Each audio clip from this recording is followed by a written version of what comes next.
So one of the questions that I get asked quite often is actually how to improve the speed under the bar, and are there any sort of cues that you can use to sort of promote this? Now, I always try and bring it back down to the two areas of importance. That first area is making sure that we're hitting the correct positions.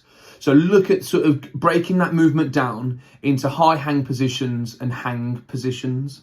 If we are not in the most optimal positions there, we aren't going to be able to get that speed underneath that bar. If that bar is away from us, that bar is going to start to feel heavier and it's going to move slower. If you pick up a 20 kilo bar and have that right against your body, doesn't necessarily feel like a ton of bricks. Try and move that bar away from you and hold that in front of you. That is then going to feel 10 times heavier. Now, if you've got to then think about that, converting that into the lift, if I'm going to execute a snatch and a clean at a heavy weight, that bar comes away from me, that's then going to weigh heavier, it's going to start to move slower, and it's going to be harder for me to actually receive.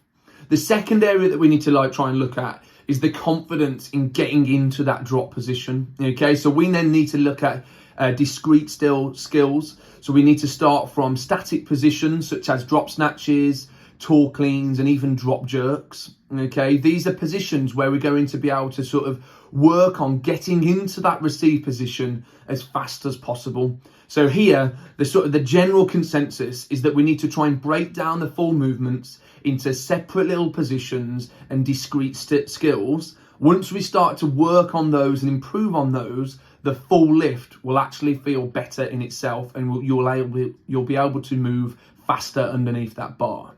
So one of the biggest light bulb moments for me when I was starting to learn this is I always thought I had to sort of force that bar into the air. But science shows us that if I throw a penny into the air, I've got to wait for it to start to reach its max height before it's going to start to lower onto me. And that's the same in the snatch and the clean, is if I generate as much force as I possibly can on the way up, I have then got to wait for that bar to come back down before I receive it.